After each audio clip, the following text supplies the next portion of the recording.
आसतु सांग मैंने आज बनैबा चिकेन टिक्का बिरियानी। आपण मैंने यहीपरी नुआ नुआ वीडियो देखा मत फॉलो करूँ लाइक करूँ।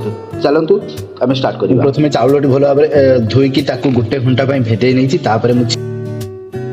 बोनलेस चिकेन को मुझे एमती भाव में काटी नहीं देखो पीस पीस करके काटी नहीं सारा देखो चिकेन मोर 2 किलो अच्छी या भितर।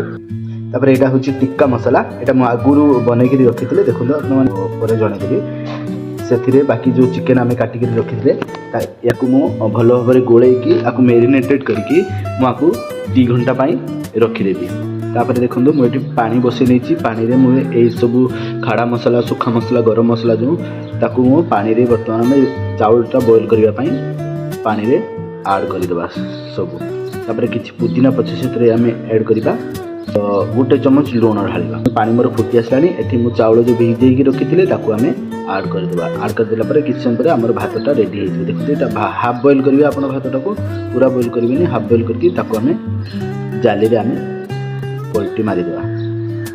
पलटी मार दी सारापर आम जो चिकेन को जो मेरिनेटेड करके रखी थे गोटे सिक्रे गोटे गोटे करके एमती भाव सब फोड़ा।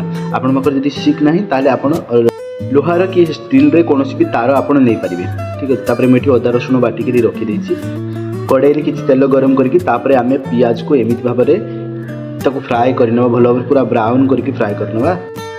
पियाजटा मोर ये भल भाव भाजी पूरा ओनियन कैरेमेल आपको कहती पूरा कैरेमेल हो जाए मोर ओनियन। तापर आम जो फोड़ी रखी थे चिकेन से देखो चिकेन टिक्का यहाँ मुझे ओभन भर दे दी आप ओभन जब रही आप चूलार भी करेंगे।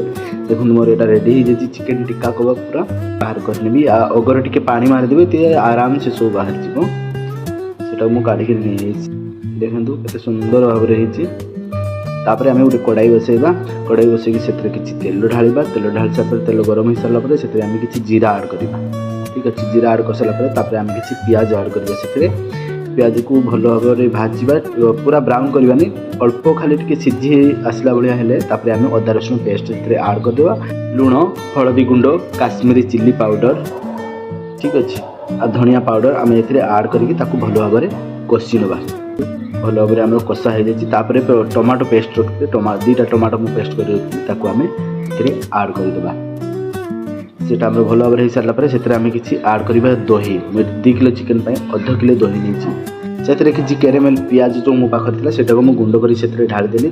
आम साई बिरियानी मसला जो से एवरेस्ट से ऐड करदेली किसी बटर से ऐड करदेली। आम जो चिकेन टिक्का रेडी थी से चिकेन टिक्का को देह आम पलटी मारदेव पलटी मार सारा आम रेडी हो चिकेन टिक्का बिरियानी जो मसला ठीक अच्छे। देखो केते सुंदर भाव में आप सुखा भी खाई पारे।